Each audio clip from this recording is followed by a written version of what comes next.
This video is meant for certain people, usually conservatives, who are very concerned about the instances of rioting and looting that have happened amid the protests over police violence that are going on right now.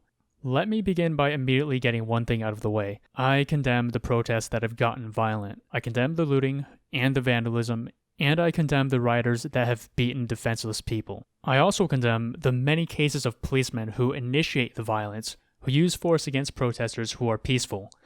I condemn offensive violence no matter who it comes from. But here's the thing.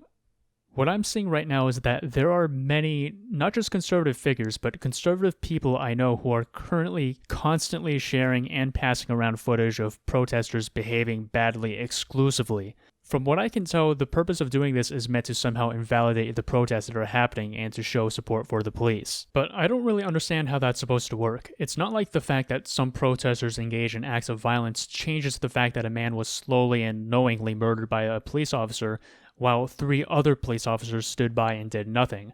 It also doesn't change the fact that it took 4 days after the fact to arrest one of the officers, and that if there wasn't a cell phone video to go around, he might have never gotten arrested at all. Look, it's one thing if you're sharing videos of both acts of kindness from protesters and acts of violence in an attempt to share a complete record of what happens during these protests, but what I'm seeing are efforts towards one-sided narrative building. I think the aim of this practice is to try to prove that the people who are protesting police violence right now, and everyone on the left in general, are actually violent people, and the point of doing this is that if we can prove that the people who want police accountability are all violent and dangerous, we don't have to listen to their demands. Well, here's the thing, guys. For every video that you can share of protesters initiating violence, I can show you one video of the police initiating violence against peaceful protesters. For every video you can show me of violence and looting, I can show you video of protesters calling for peace and protesters putting themselves in harm's way to protect businesses and stop looters. Seriously, if I can show you 20 videos of peaceful protests and you can only show me 19 videos of riots, would that satisfy you? Is this really how you want to argue, by just throwing video clips at each other on Twitter? Do you really think this is productive? The fact is, the vast majority of current protests are peaceful. Here's a map of all the protest spots in America right now. If widespread destruction was a defining feature of these protests, every city in America would have been burned down by now. Most protesters understand that instances of violence are harmful and counterproductive. Here are posters that were made to organize protests. All of them emphasize that the protests are meant to be peaceful. So here's another question. What ratio of violent protesters to peaceful protesters do you require before you're willing to say that the protests are legitimate? Does it have to be 1 to 1,000? What about 1 in 500? Have you even thought of that? Is there any ratio of violence to peace in the protests where you would say that the protests are legitimate and then join us in calling for police reform proposals like these? Now, maybe you'd go so far as to say that there is no amount of violence that you would accept. Maybe you would only accept these protests as legitimate if there are 0 violent and illegal acts throughout the over 400 protests that are happening throughout America and the world, and no more. The problem is, I remember high-profile protests against police brutality that were entirely peaceful a few years ago. Remember Colin Kaepernick and many other players in the NFL? They didn't riot or loot, they just kneeled, and as I remember, conservatives still weren't okay with this. Instead of just discussing the issue at hand, they changed the subject to say that Kaepernick was disrespecting the flag. These acts of protest are beyond disrespectful. So what are these protests really about? Well, some players claim their core complaint is police brutality, in which case, fine, protest that. Learn the facts, make your case, propose solutions, run for office, try to make the country better. But no, that's too hard. It's easier to follow the demagogues and attack America itself. These protests were entirely peaceful, but the reaction from the conservative side of the debate did not accept these protests as legitimate. And as a result, we still haven't gotten meaningful police reform passed. The reason why I'm pointing this out is that when I see conservative voices selectively highlighting ugly and disturbing elements of the protests, and whenever I see a comment underneath a Black Lives Matter post instantly pivoting to black-on-black crime rates, I can't help but think that these people are not interested in any meaningful discussion about the structural issues in police departments that allow incidents like this to continue happening. How is a high black-on-black crime rate supposed to explain the instances of unarmed black men being killed by police while they're running away or not resisting arrest? Is the implication that since black people kill each other, then it's okay for cops to kill black men? You know, it's ironic that conservatives accuse Black Lives Matter of disrespecting the cops when it's conservatives who apparently hold the police to the same standards as street gangs.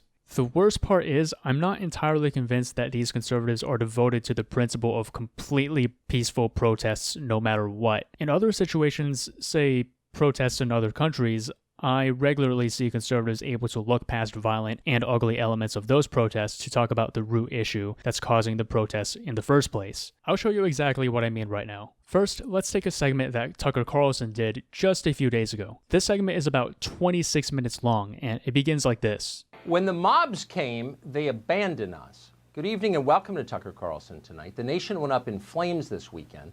No one in charge stood up to save America. Our leaders dithered, they cowered, they openly sided with the destroyers. In many cases, they egged them on. This is how nations collapse. When no one in authority keeps order, and when so many in our professional class encourage violence, the worst people in our society have taken control. They did nothing to build this country. Now they are tearing it down. But we cannot allow ourselves to become like they are. We are not animals. We are Americans. So here's what we have so far. The nation is in flames and on the brink of collapse. The elites are encouraging the violence. The worst people in society have taken over, and they're not even people, they're animals.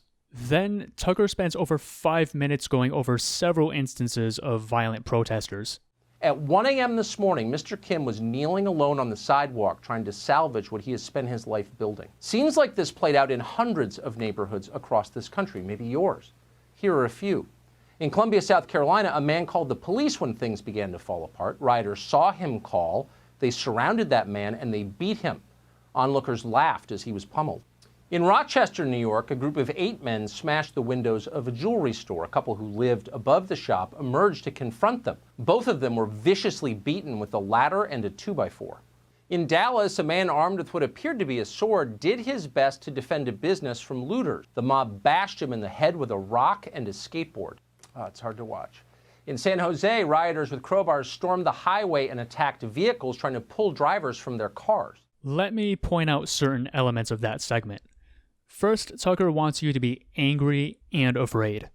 The mobs have taken over. Our leaders are letting them. They're animals. Our nation is collapsing.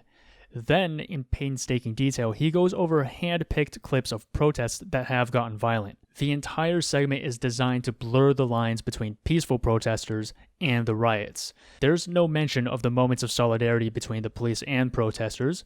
There's no mention of all the peaceful protests and the protesters who have fought to stop the looting, just violence. Then he neatly ties it into his political narrative. In fact, what we're watching is not a political protest, it's the opposite of a political protest. It is an attack on the idea of politics. The rioters you have seen are trying to topple our political system. That system is how we resolve our differences without using violence. But these people want a new system, one that is governed by force. Do what we say or we will hurt you. Some Democrats have openly embraced what is happening. Really, they don't have much of a choice. These are their voters cleaning out the Rolex store. These riots effectively are the largest Joe Biden for president rally on record. Not only are these rioters trying to destroy our political system, they're all Democratic voters specifically. Finally, he ends with a warning. Weakness invites aggression. That is true in nature, and it's every bit as true in human society. Our leaders are weak. Predators know it. That's why this is happening. If you let people spray paint obscenities on City Hall, pretty soon they are overturning cop cars. If you put up with that, they'll come right through the front door of the police precinct and they will burn it down. Next thing you know, they are beating people to death in shopping malls. And then what? What happens the next time the mob doesn't like something? What will the mob demand next? Let's hope we never find out, because we are close. Tucker Carlson ran this segment to scare you, to make you think that the entire country is falling apart. And what is the answer? Should we enact police reform to increase accountability? Should we revise police training to prioritize de-escalation over force? No, Tucker doesn't mention any of that. Strength and force is the answer. We are showing weakness, and the predators sense our weakness, and that is why our country is falling apart. So that's how Tucker Carlson covers civil unrest in America. But how would he cover civil unrest in another country? I'm sure a lot of you know where I'm going with this. You see, most Americans, left or right, support the Hong Kong protesters, who we understand are fighting for their own civil rights. But here's the thing. The Hong Kong protests have had all the same issues that current protests in America are having right now. All of them. The vandalism, the looting, the destruction, even the beating up of defenseless people. Trust me, if you want to find disturbing and ugly videos and images from Hong Kong, there are plenty to go around. A 70-year-old bystander was killed by a protester. Another protester set a counter-protester on fire. A police officer was slashed in the neck, and there are plenty of pictures of destruction and fire and chaos. And guess what? These same images are the ones that are amplified and spread by Chinese-run media. But here in the US, we understand that there will always be a highly visible minority in any movement of thousands of people who will become violent. And while we don't like this violence, we also understand that these instances of violence don't invalidate the protests as a whole, and that any attempts to draw attention to these violent elements that don't also call attention to the root cause of the protests are just distractions made by people who don't want to have that conversation. How do I know this? Here's another segment that Tucker Carlson did just in February of this year. A few years ago, Politico entered into a so-called content partnership with the South China Morning Post. That's an English-language newspaper based in Hong Kong that is widely understood to be a mouthpiece for the Communist Chinese government. The South China Morning Post is owned by Chinese e-commerce giant Alibaba. That's a company run by a Communist Party member. That's Politico's partner, and it shows. What sort of content has Politico's partnership produced? Well, last October, pro-democracy protests broke out in Hong Kong. Here's the LA Times headline from that day. Quote, Hong Kong protesters defy police, set up roadblocks. The Washington Post used this headline. Police blast mosque with water cannon as hundreds of thousands protest in Hong Kong. Now here, by contrast, is how the South China Morning Post described it. Quote, rampaging mob stage an arson spree in Hong Kong. The Morning Post story went on to describe how a group of criminals was marauding and looting and vandalizing and burning as they conducted what the paper repeatedly described as, quote, an illegal march. The piece never once hinted as to why the group might be protesting in the first place. There was no mention at all of political repression or a rollback of rights in Hong Kong. The protesters were presented as simply evil. That's why they were doing it. The whole account bore no resemblance to a news story. It wasn't journalism. It was state propaganda staged on behalf of the Chinese government. It's almost beautiful, isn't it? Oh, you know what makes it even better? In that first Tucker Carlson clip I showed you, where he's talking about how evil the American protesters are, he said this. We should start by being unsparingly honest about what is happening right now. Truth is our defense, and it's our country's last hope. We plan to use tonight's hour to create a record of this moment right now, to show you what's really going on in your country. We feel an obligation to do that before the facts are spun into propaganda by the liars. What irritates me is how obvious the similarities are, and yet how differently they will be treated, simply based on your political ideology. But for the conservatives watching this, I'm sure you're different. I'm sure that you are someone who is able to both condemn the instances of rioting and looting, as well as being able to see that police policies in America need revision. And if we can just agree on that, that's all we need to make progress. So, if I can join you in condemning the instances of violence that have happened, will you join me in demanding police reform? Well, you might ask, what kind of reform are you talking about? Okay, what exactly are those protesters' demands? What are they asking for? If Congress agreed tonight to enact their program, what would the program be? Not a single person even hints at the answer because there is not an answer. Well, actually, Tucker, there is an answer. There are several answers, in fact. Here's a set of proposals that were released by Campaign Zero in order to reduce police violence. These proposals were released back in 2015, but while I was still making this video, Campaign Zero released a new set of 8 policies that can be enacted right now, with the hashtag 8Can'tWait. Based on the cities that have enacted some of these policies, Campaign Zero estimates that these policies can decrease police violence by over 70%. For this video, I will go over these proposed policies, so for any conservatives who may still be watching, You can go ahead and keep sharing videos of looters and keep on reminding us that all lives matter as much as you want, but if we can just agree on these policies and come together to call on our local governments to enact these policies, I'll be happy. 1. Ban chokeholds and strangleholds. Right now, police are often allowed to use chokeholds in instances where it is not necessary. Chokeholds can very easily lead to unnecessary deaths and injuries when much less dangerous techniques can be used. Chokeholds and strangleholds should be banned unless lethal force is required. 2. Require de-escalation. When possible, officers should be trained and required to de-escalate situations by maintaining distance, communicating with subjects, and generally using any means available to avoid needing to use force. If you'll recall, Tamir Rice was gunned down by police when he was playing with a toy gun. The police made no attempts to communicate with him, such as telling him to drop the toy, before they used lethal force on him. 3. When possible, require the police to give verbal warnings before shooting at a civilian. This is another basic step that will provide one last opportunity to de-escalate a confrontation. 4. Require officers to exhaust all other reasonable means before resorting to deadly force. In 2015, Jason Harrison was killed by the police.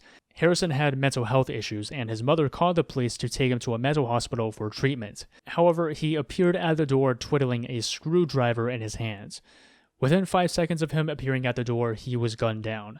Harrison appeared to be walking towards the officers, but there's no evidence he intended to attack. In the body camera video, you can clearly see that one of the officers had a taser, but he chose to use his gun first. Unless absolutely necessary, police officers should be required to use all other non-lethal means of detaining subjects before using lethal force. 5. Enforce a duty to intervene. Officers should be required to intervene and stop excessive force used by other officers, and report these incidents immediately to a supervisor. During George Floyd's killing, there were 3 other officers who stood by and did nothing as George Floyd was killed. We must enact policies that hold officers accountable for not stopping police brutality when they can. 6. Ban shooting at moving vehicles. This is not only dangerous but ineffective. 7. Develop a use of force continuum. Police departments should develop protocols that limit the types of force and weapons that can be used to respond to specific types of resistance that police might encounter. 8. Require comprehensive reporting. Policy must be enacted to require officers to report each time they use force or threaten to use force against civilians. This will allow police departments and oversight committees to build a more complete picture of the use of police force and which officers are dangerous. If you go to 8cantwait.org, you will find a tool that you can use to look up your city and see whether or not your city has enacted any of these laws. It will also provide the contact information for the mayor or the sheriff of your city so you can demand action. If these proposals sound reasonable to you and you truly believe that all lives matter as you keep saying, let's please put aside partisan fighting and let's demand higher standards from the people who we trust to protect us. The police are in charge of protecting all of us, no matter what our political orientation is. I don't think it's liberal or conservative to demand that our police officers are held to similar standards as police officers in most other developed nations in the world. So the rest of this video will be me talking to others on the left who already agree with the protests going on. If you're not one of these people, you can go ahead and click away to some other video now. Or don't, it's up to you. I'm just a YouTuber, not a cop. Something I wanted to address was a tendency that I'm seeing amongst some supporters of the protests to make an attempt to justify the instances of rioting and violence that have occurred. I'm pretty sure that most of these people do not encourage or like the riots, but I've heard some people express the idea that violence is a natural reaction to years of police brutality and a result of peaceful protests having been ignored. Then I've seen another line going around, usually saying a variation of, "Black people built this country, they have a right to burn it down." Look, I understand the instinct to defend or minimize the actions of rioters because zooming in and focusing on the actions of these rioters is one of the favored tactics of those who want to delegitimize any attempts at social change. But I truly believe this is the wrong approach. First of all, many businesses that were affected by looting and riots were small businesses with black owners who were just trying to get by. Second, doing this reinforces the perception that the people doing the looting and burning are part of the same movement as the people trying to achieve police accountability. I got to debate an old friend of mine who has picked up some right-wing anti-SJW beliefs. They, just like the people I mentioned at the beginning of the video, had made about a ton of comments about how bad the destruction and looting is, and commented on videos that Steven Crowder shared and yet posted comparatively very little about the problem of police brutality. So I debated them about it. Obviously, we didn't see eye to eye, and my friend even went so far as to claim that most of the protests have been violent. I went into this discussion with one goal, which was to get them to focus their attention on, and to agree with, the proposals that Campaign Zero has outlined. I started by conceding that the riots were a problem, and I emphasized that myself and almost everyone protesting opposed the looting, and I shared some instances of protesters putting themselves in harm's way to prevent looting. By doing this, I both acknowledged my friend's concerns as valid, and then provided information to challenge the narrative that they've been fed.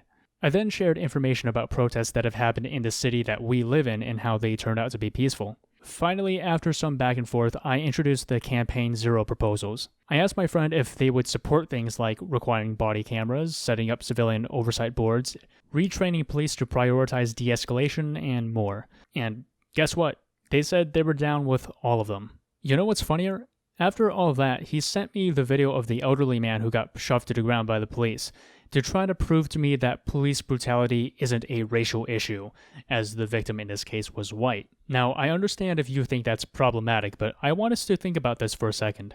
This friend I'm talking about is a Trump-voting anti-SJW individual who follows most of the conservative talking heads you and I know so well.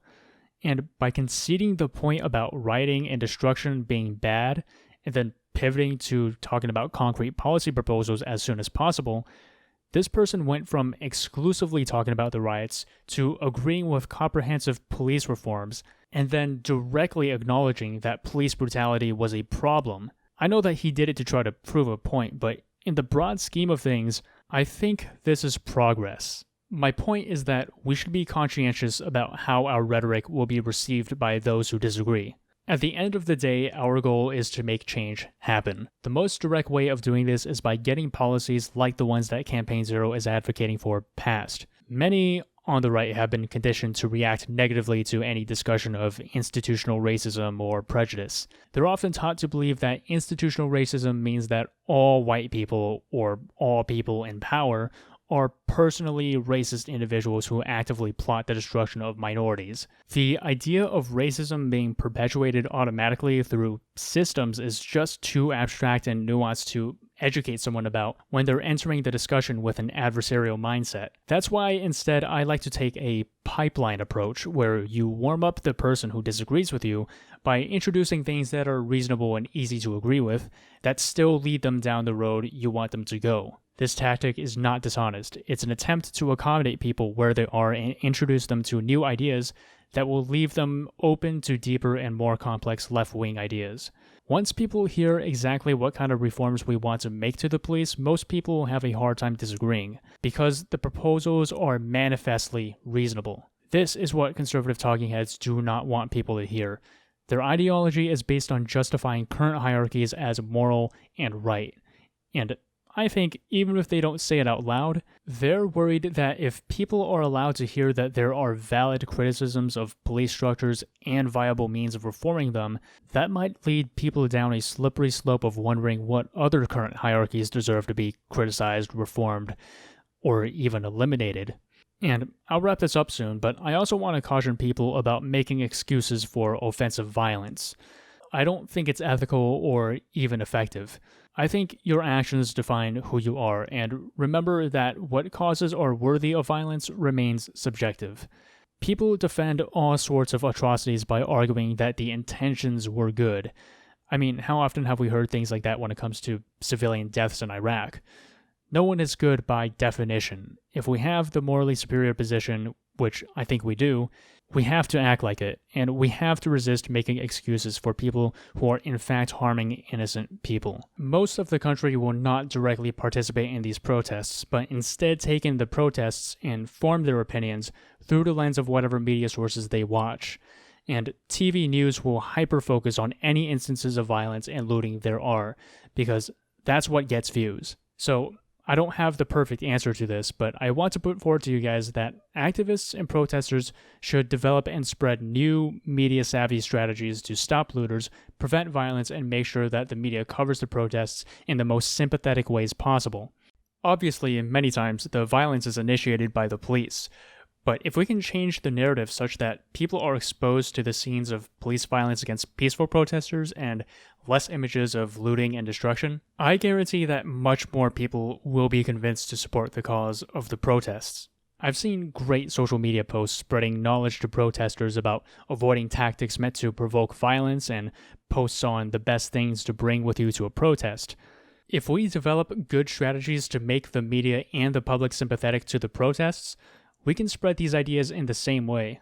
One idea I came up with is, what if we had anti-fascist organizations assign groups to guard local businesses from looters? Just imagine what kind of effect it would have on people if they saw people siding with the protesters, organizing to protect their communities. That's just one idea that maybe we can work off of. So that's all I have for this video. I just really wanted to take the chance to disrupt a certain narrative that I've been seeing about these protests. If anyone has opinions about the ideas that I shared here, I'd love to hear about it in the comments. Thank you to all my patrons, and I'll see you all in the next one.